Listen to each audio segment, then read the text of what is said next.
Hi friends, எல்லாரும் எப்படி இருக்கீங்க? நல்லா இருக்கீங்களா? இன்னைக்கு சூப்பராட்டு டிராவலுக்கு இட்லியை வச்சு எப்படி கொண்டு போகிறதுன்னு பார்க்கலாங்க. டிராவலுக்கு போகிறவங்களுக்கு வந்து இட்லி எப்படி வச்சு எப்படி கொண்டு போகணும், என்ன சட்னி வச்சு கொண்டு போகணுங்கிறத இந்த வீடியோவில் பாருங்கள். எப்படி பண்ணுறதுன்னு பார்க்கலாம். நாங்கள் இன்னைக்கு கும்பகோணம் போகிறோம். அதனால நான் இன்னைக்கு டிராவலுக்கு வந்து சாப்பாடு ரெடி பண்ணுறேன். இதே மாதிரி நீங்களும் ட்ரை பண்ணி கொண்டு போங்க. சூப்பராக இருக்கும், கெட்டு போகாது உங்களுக்கு. முத நாள் நைட்லையும் சாப்பிட்டு மறுநாள் காலையிலையும் சாப்பிடலாங்க. இட்லி அவிச்சு கொண்டு போனாக்கியா அந்த மாதிரி பேக்கிங் பண்ணி கொண்டு போக போகிறேன். எப்படி பண்ணுறதுன்னு பார்க்கலாம் வாங்க வீடியோக்குள்ளே. இட்லிக்கு வந்து ஃபஸ்ட்டு மாவு ஊற்றி வச்சுக்கிடலாம். இது வந்து பூண்டு சட்னி, தக்காளி சட்னி, வெங்காய சட்னி எதனாலும் வச்சு கொண்டு போகலாம். நான் இன்றைக்கி பூண்டு சட்னி வச்சு கொண்டு போகிறேன். வாங்க வீடியோக்குள்ளே இட்லிக்கு மாவு ஊற்றி வச்சுக்கிடலாம். மாவு வந்து கருப்பு உளுந்து போட்டு அரைச்சி வச்சுருக்காங்க.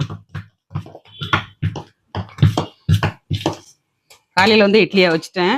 இது ஈவினிங்க்கு தான், நான் நைட்டுக்கு தான் எடுக்கேன். நைட்டுக்கு வந்து நம்ம அதே இதில் நம்ம அவிச்சு கொண்டு போயிடலாங்க. இப்போ ஒரு சட்டியை அவிச்சிருந்தேன், அந்த சட்டிலே தான் ரெண்டாவதும் வைக்கிறேன். தண்ணி எதுவும் தொளிக்கக்கூடாதுங்க. ட்ராவலுக்கு இட்லி கொண்டு போகும்போது தண்ணி தொளிக்காமல் எடுக்கணுங்க. தண்ணி தொளிக்காமல் எடுத்தால் ட்ராவலுக்கு வந்து கெட்டு போகாது.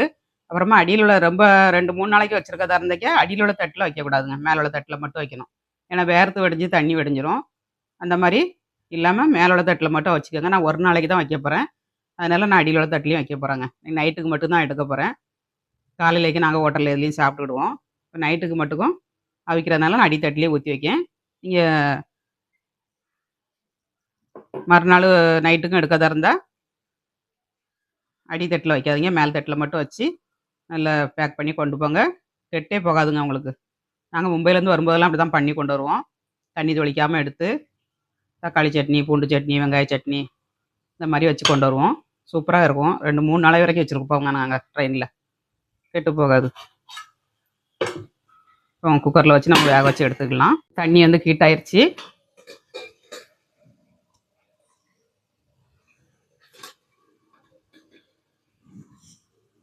மூடி வச்சுக்கலாங்க. ஒரு 10 நிமிஷம் வேகட்டும், நம்ம எடுத்துக்கலாம். இட்லி வந்துருச்சான்னு பார்க்கலாங்க. இந்த மாதிரி ஒரு ஸ்டிக் இருந்துன்னா குத்தி பாருங்கள். ஒட்டாமல் வந்துச்சுன்னா நம்ம எடுத்துடணும். ஒட்டாமல் வந்துருச்சு பாருங்க. இந்த மாதிரி இருந்துன்னா நம்ம எடுத்துடணுங்க. குக்கரில் எடுத்து வச்சுக்கிடலாம். கொஞ்சம் ஒரு 5 நிமிஷம் ஆறுனா தான் நம்ம எடுக்க முடியும். இதை எடுத்துகிட்டு இன்னொரு கடாயும் நம்ம அவிச்சு எடுத்துக்கலாம். 2 குக்கரை அவிக்க போகிறாங்க. ஆறட்டும், எடுத்துக்கிடலாம். இட்லி வந்து ஆறிடுச்சுங்க, நம்ம எடுத்துக்கிடலாம்.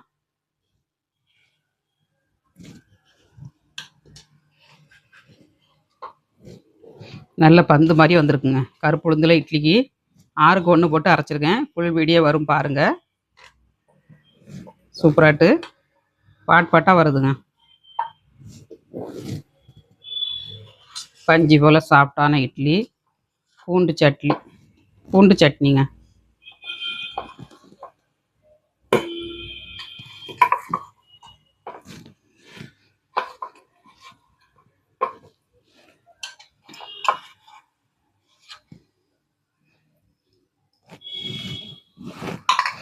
இப்போ வந்து பூண்டு சட்னி செய்யறதுக்கு ஃபஸ்ட்டு கொஞ்சம் எண்ணெய் ஆட் பண்ணிக்கலாம். பூண்டை வந்து இந்த எண்ணெயிலே போட்டு வதக்கணுங்க. 250 கிராம் பூண்டு எடுத்துருக்கேங்க. இதை உரித்து எடுத்துருக்கேன். 1/4 கிலோ பூண்டு. நாட்டு பூண்டுங்க, அதனால் குட்டி குட்டியாக இருக்குது. இப்போ இதை ஆட் பண்ணிக்கலாம். நல்லா சிகப்பாக வரதுலேயும் நல்லா வதக்கிக்கிடணும். அடுப்பை மீடியமாக வச்சு சிகப்பாக வரதுலேயும் வதக்கினா தான் சட்னி வந்து நல்லா டேஸ்ட் கொடுக்கும். அடுப்பு ஸ்பீடாக இருந்துச்சுன்னா கருகிரும், அந்த டேஸ்ட் கிடைக்காது. அதனால் இப்போ ஆட் பண்ணிக்கலாம். கிண்டியை கொடுத்துக்கிட்டே இருக்கணும். அதே மாதிரி அடுப்பும் ஸ்பீடாக எரியக்கூடாதுங்க. பூண்டு சட்னி வாரத்துக்கு ஒரு முறை சாப்பிடணுங்க. சாப்பிட்டா தான் நம்ம வயிற்றுக்கு வந்து எந்த பிரச்சனையும் வராது. கொலஸ்ட்ரால் வராது. நல்ல ரத்தத்தை வந்து சுத்திகரிக்குங்க. அடிக்கடி நம்ம ஒரு சிஸ்டர் சொல்லியிருந்தாங்க, அம்மா என்னம்மா எல்லா சமையல்லையும் பூண்டு சேர்க்குறீங்க, இவ்வளோ பூண்டு சேர்க்குறீங்க அப்படின்னு. நம்ம எந்த சாப்பாடு சாப்பிட்டாலும் சரி, அந்த சாப்பாட்டில் வந்து கொலஸ்ட்ரால் இருக்குங்க. அந்த பூண்டு சேர்த்து நம்ம சாப்பிட்டோம்னா அந்த கொலஸ்ட்ரால் வந்து நம்ம உடம்புல ஏறாது. அப்பப்போ உள்ள கொலஸ்ட்ரால் வந்து அதை அழிச்சிரும். அதனால தான் அந்த பூண்டு வந்து சாப்பாட்டில் சேர்க்குறது. அந்த காலத்துலலாம் ஆட்கள் எதுக்காண்டி பூண்டு எல்லாத்தையும் சேர்த்துருக்காங்க, இந்த மாதிரி காரணத்தினால தாங்க. யாருமே நோய் இல்லாமல் தான் வாழ்ந்தாங்க அந்த நாளையில். இப்போ பாருங்க, யார் எடுத்தாலும் அந்த நோய் இருக்கு, அங்கே வலிக்கு, இங்கே வலிக்கு, கொலஸ்ட்ரால் இருக்கு, பிபி இருக்கு அப்படிங்காங்க. காரணம் நம்ம பூண்டு அதிகமாக எடுக்காத காரணம் தாங்க. எந்தெந்த சாப்பாட்டுக்கு என்னென்ன சேர்க்கணுமோ எல்லாம் சேர்த்து செஞ்சாதான் அது வந்து உடம்புக்கு ரொம்ப நல்லது. அதனால சேர்த்து சாப்பிடுங்க. வாரத்தில் ஒரு முறை இல்லைன்னா ஒரு 15 நாளைக்கு ஒருக்கையாவது இந்த மாதிரி பூண்டு சட்னி வச்சு சாப்பிடுங்க. உரிக்கிறதுக்கு கொஞ்சம் கஷ்டம், அதுதான் வேலையை தவிர மற்றபடி ரொம்ப ஈஸி தான் பண்ணுறது. நல்லா வதங்கட்டும், ஒரு 5 நிமிஷமாவது நல்லா வதங்கணுங்க. பூண்டு வந்து இந்த அளவுக்கு வதக்கியிருக்கு பாருங்க, இந்த அளவுக்கு செவக்க வதங்கணுங்க. இதுதான் இதோட கரெக்டான பக்குவம். இந்த ஸ்டேஜில் நம்ம எடுத்துடலாம். உங்களுக்கு சட்னி எந்த அளவுக்கு தேவையோ அதுக்கு தகுந்தபடி எடுத்துக்கோங்க. நான் 250 கிராம் பூண்டு வாங்கினேன், அதை அவ்வளோத்தையும் உரிச்சு எடுத்துருக்கேன்.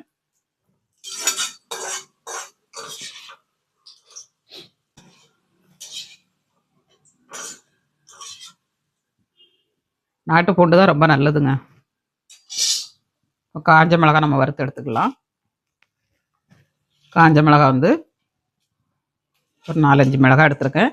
அப்புறமா காஷ்மீர் மிளகாய் ஒரு 5 மிளகாய் போட்டிருக்காங்க, கலருக்காண்டி போட்டிருக்கேன். சட்னி வந்து நல்ல கலராக கிடைக்கும் உங்களுக்கு. வேண்டாம்னா நீங்கள் ஸ்கிப் பண்ணிடலாம், வெறும் காரத்துக்கு மட்டும் மிளகாய் போட்டுக்கோங்க. நல்லா வறுத்து எடுத்துக்கலாம். அடுப்பை வந்து இதமான தீயில வச்சு வறுத்து எடுத்துக்கணும். வர மிளகாவை நல்லா கருத்துருங்க, கருகி போகிறதுக்கு சான்ஸ் இருக்குது. இப்போ நல்லா வறுபட்டுருச்சு. இந்த ஸ்டேஜில் கருவேப்பிலை தழை கொஞ்சம் போட்டுக்கலாம். கருவேப்பிலை போட்டு அரைங்க, நல்லா மணமாக இருக்கும். நம்ம கருவேப்பிலை வந்து குழம்புல போடும்போது எடுத்து வெளியில் போட்டுருவோங்க. இந்த மாதிரி போட்டு நீங்கள் சட்னிலாம் செய்யும்போது வதக்கி அரைச்சிங்கன்னா நம்ம உடம்புல சேரும். அதனால் இந்த மாதிரி வதக்கி அரைச்சிக்கங்க. சட்னி மணமாகவும் இருக்கும், அதே மாதிரி உடம்புக்கு ரொம்ப நல்லதும் கூடங்க. கண் பார்வை சீக்கிரம் போகாது, அதே மாதிரி தலைமுடி வந்து நல்ல வளரும் உங்களுக்கு.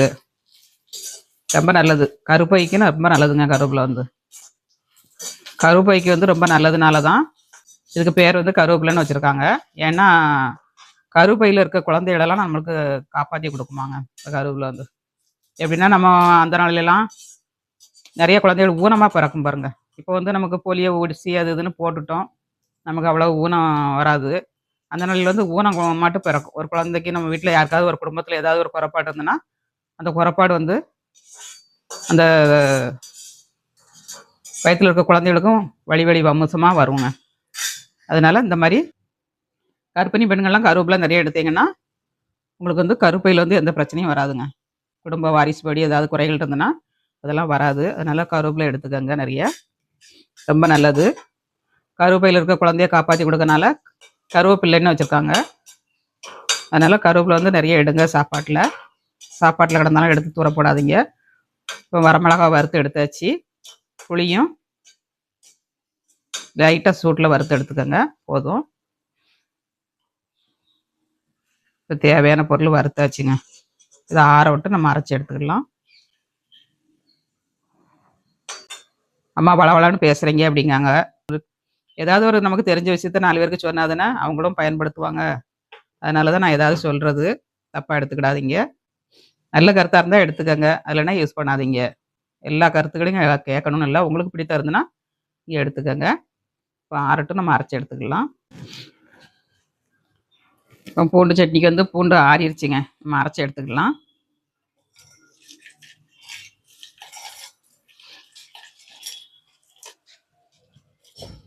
ட்ராவல் போகிறவங்கெல்லாம் இந்த மாதிரி சட்னி கொண்டு போங்க செஞ்சு, ரொம்ப நல்லாயிருக்கும், கெட்டு போகாது உங்களுக்கு.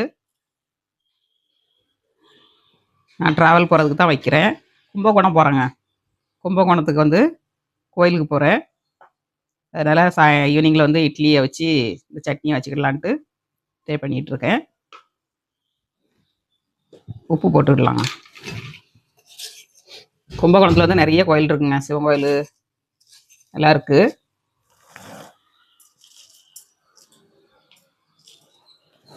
உப்பு ஆட் பண்ணியாச்சு. அப்படியே ஒரு டூர் அடிச்சுட்டு வர போகிறோம் கும்பகோணத்தில் போய். வீடியோ எடுக்க முடிஞ்சுன்னா எடுத்து போடுறேன் பாருங்கள். சட்னிக்கு அரைச்சி எடுத்துக்கலாம்.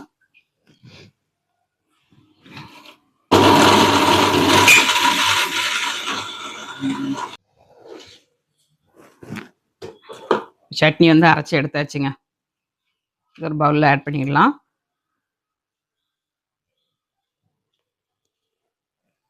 கட்டியே தான் இருக்கணும், ரொம்ப தண்ணியெல்லாம் வைக்கக்கூடாது. அப்படியே ரேசாக தொட்டு தான் சாப்பிடணுங்க. குழப்பிலாம் சாப்பிட முடியாது. சட்னி வந்து ரேசாக தொட்டு சாப்பிட்ற மாதிரி திக்காக வச்சுக்கோங்க. இந்த அளவுக்கு திக்காக இருக்கணும்.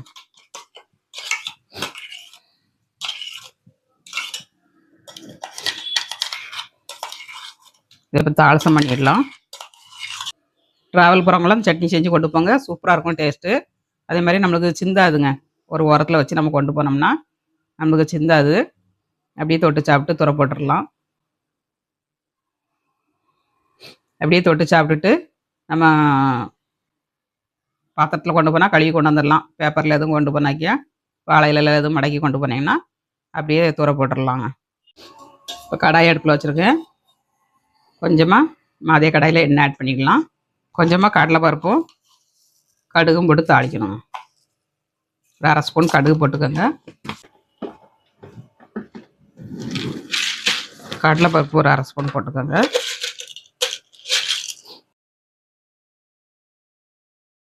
சாப்பிடும்போது கடிப்படும்போது ரொம்ப நல்லாயிருக்குங்க கடலைப்பருப்பு வந்து. அதனால ஒரு 1/2 ஸ்பூன் போட்டுக்கோங்க. ரெண்டும் பொரியட்டும். கருவேப்பிலை தழை போட்டுக்கலாம்.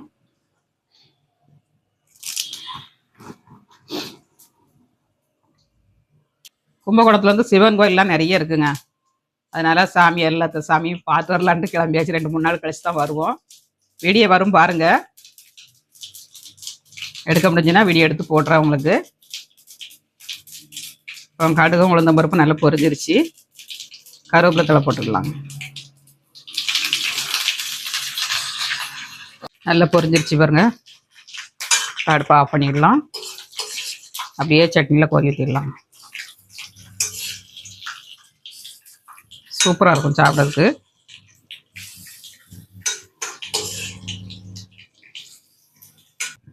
சூப்பர் சட்னிங்க. எம்மி சட்னி ரெடி. காரம் எதுவுமே இருக்காது. பூண்டு வந்து காரம் இருக்கும்னு நினைக்காதீங்க. பூண்டு வந்து நம்ம எண்ணெயில் போட்டு நல்லா ஃப்ரை பண்ணிட்டேன். காரத்தன்மையெல்லாம் போயிடுச்சு. டேஸ்ட் ரொம்ப நல்லாயிருக்குங்க. இந்த மாதிரி பேக் பண்ணுறதுக்கு ஃபாயில் பேப்பர் கிடச்சிச்சின்னா, பாக்ஸ் கிடச்சிச்சின்னா வாங்கிக்கோங்க. இதில் வச்சு வச்சிடணுங்க.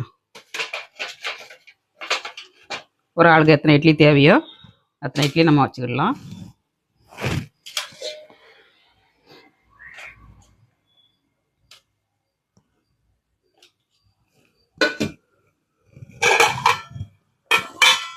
பூண்டு சட்னிங்க. பூண்டு சட்னி வச்சுக்கிடலாம். 1 ஸ்பூன் வச்சாலே சரி, அவ்வளவு சாப்பிட்லாங்க.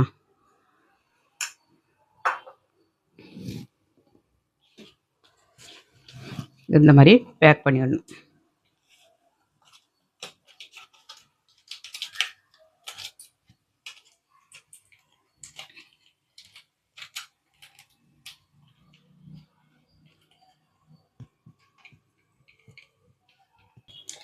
இந்த மாதிரி ஓரத்தில் மடித்து விட்ருங்க. உங்களுக்கு வந்து வெளியில் லீக் ஆகாதுங்க. சட்னியோ இட்லியோ எதுவுமே வெளியில் வராது. நல்லா கவர் ஆயிரும். நம்ம வெளியில் வாங்கி சாப்பிட்றதோட வீட்டில் பண்ணி சாப்பிட்றது ரொம்ப நல்லதுங்க. சூப்பராக பேக் பண்ணியாச்சுங்க. இந்த மாதிரி பேக் பண்ணிக்கோங்க.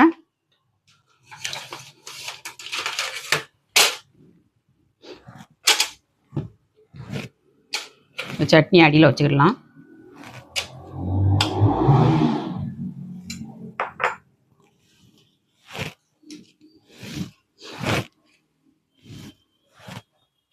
பெரிய ஆளுக்குன்னா 5 இட்லி வச்சுருக்கேன். சின்ன பிள்ளைகள்னா 2 இட்லி 3 இட்லி வச்சுக்கோங்க.